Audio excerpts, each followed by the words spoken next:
আজ সকাল সকাল বৃষ্টি পড়ছে দেখে ছাদে এলাম। ছাদে এসেই প্রতিদিনের মতোই এই যে সাত ভাই পাখিগুলো দেখুন, এরা না থাকলে জীবনটা হয়তো বা এতটা সুন্দর হতো না।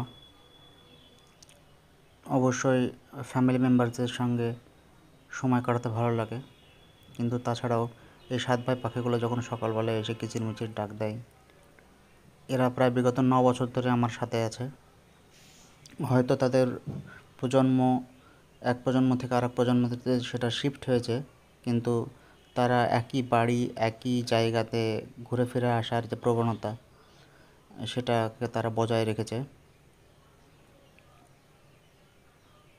এই সকালবেলায় উঠে সিদ্ধেশ্বরী চানাচুরের দিয়ে প্রাতরাশ সারার জন্য তারা এখানে ছুটে আসে। নিজেকে অনেকটা বেটার মনে হয় যখন আমি তাদেরকে খাবার দিতে পারি। মানে চানাচুর কিনতে পারার যে ক্ষমতাটা এখনও আছে, সেজন্য নিজেকে ব্লেসড মনে হয়। আপনারা অবশ্যই এরকমভাবে বার্ডটাকে ফিড করবেন।